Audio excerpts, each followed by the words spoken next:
নমস্কার সবাইকে, রায় কিচেনে আপনাদের স্বাগত। আমি আজকে এমন একটা রেসিপি নিয়ে চলে এসেছি যেটা হলো শুশনি শাক, যা খাওয়া খুবই ভালো, আমাদের শরীরের জন্য অনেক উপকারী।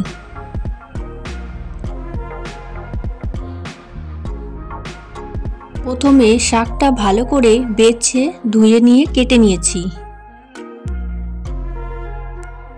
এবার দেব ফাটানো কাঁচা লঙ্কা। আপনারা আপনাদের পরিমাণ মতো কাঁচা লঙ্কা দেবেন। এবার কড়াইয়ে তেল গরম করে কালো জিরে ফোড়ন দিয়ে কেটে রাখা শাকগুলো দিয়ে দেব।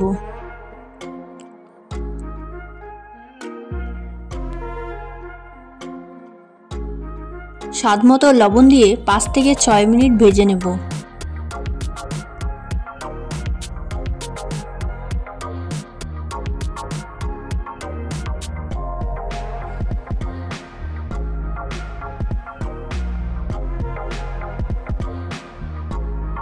ভাজা হয়ে গেছে, এখন নামিয়ে নেব।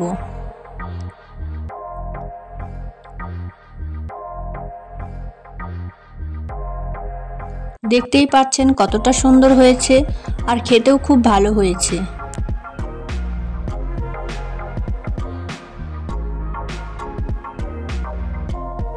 আপনারা বাড়িতে শুশনি শাকটা রান্না করে খাবেন, খুব ভালো একটা শাক, অনেক উপকারী।